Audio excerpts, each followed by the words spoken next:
Yo, how's it going everyone? This is Cause Agent Coyote speaking, and welcome to the next 5-minute review, more or less, of a game called Spyro Reignited Trilogy?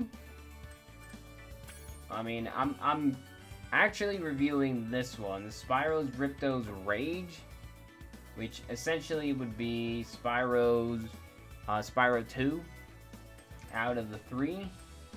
But either way, for someone that's never played Spyro games growing up, because I was more of, playing Nintendo, Super Nintendo type of person, this game actually ended up being pretty cool. I actually like the fact that there's a lot of crystal collectibles that you run around picking up, the different worlds that you go into when it comes to, obviously, getting through the worlds in order to win. The bosses, it's not to say that the bosses are super neat, but I enjoyed the bosses. They weren't hard to understand, and any time you would die and restart, you would actually die and restart rather quickly. Like, it's not a huge loading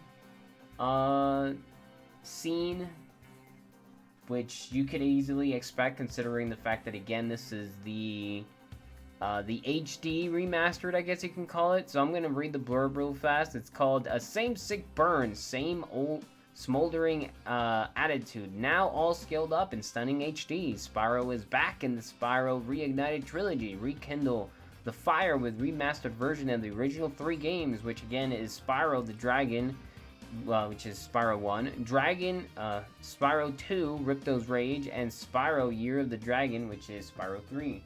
And again, mostly reviewing the second one, because I don't know what the first or the third games consist of. What I did enjoy is that the game actually mixed in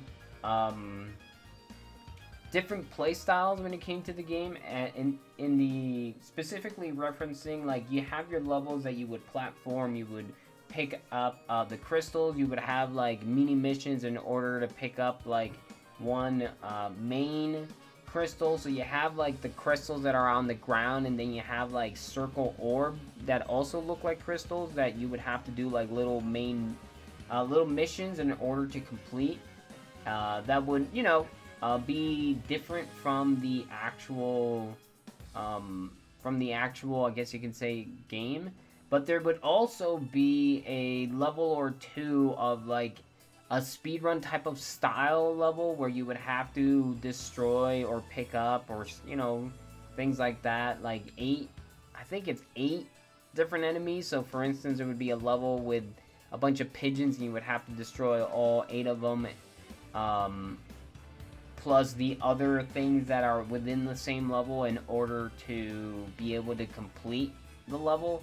And therefore, you would have a time limit, so each pigeon would give you plus 2 seconds, and obviously if you weren't doing it in the right order, if you were taking too long, you wouldn't be able to complete it, so therefore, you would have to try again. And I thought it was neat. Again, it separates and does more to just platforming than just pure platforming. The level layouts, I guess you can say, were pretty neat. Not too confusing. I'm pretty sure the original ones didn't have a map, but the trilogy does, so there is actually a map option that you can click on, and I'm sure it's the same thing for all 3 of them, but I can't really speak for all 3 games. I can only speak for the second one, and the second one had a map, so you could see like the map layout, and therefore you could run from one side to the other without actually getting lost, which I thought was pretty neat. The only downside of this game that I simply did not like was the music. I thought the music was really bad. Like, it was extremely way too chill for it to like be what it was. Like, you're running around as a dragon, picking up power-ups, for instance. And the music and the boss fights and all that stuff, like, the music was just bad. This game, being the HD remake, has HD or remade music, I honestly couldn't tell the difference. Obviously, there is a difference, but I personally couldn't really tell the difference, probably because I didn't listen to it very long. But it was just way too chill. I just felt like the music had to be like more upbeat to keep my attention. And usually when making reviews in general, I would mention that the music is really good. And that's because if you're playing a game and you're not thinking about the music, like, the music's really nice to listen to, and therefore you don't have to, like, have the need to mute it or whatever. This game, like, the more I played it, the more I was just like, wow, the music is bad. So if I was thinking about the music every single time while playing the game, like, I just was not a fan. But everything else, the gameplay and the level layout, the collectibles, the missions, the worlds, I thought everything was fantastic, but the music in this game is just bad. Was not a fan.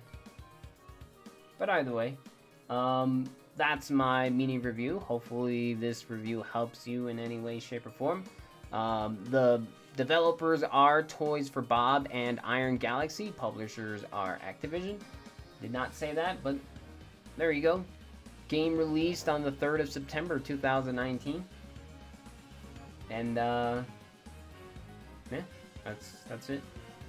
Thought the game was fantastic. If I were to give it a rating, it's definitely an 8.5 out of 10. It's definitely an A- for sure. If it weren't for the music, it would be way higher. But, you know, I thought the game was really good. But there you go. For a first-time Spyro player, I thought the game was actually pretty neat. But, that's it. Hopefully this helped you in any way, shape, or form. Let me know down in the comments below. And hope to see you in the next one. I'm Co-Ops Legion. And take care. Peace.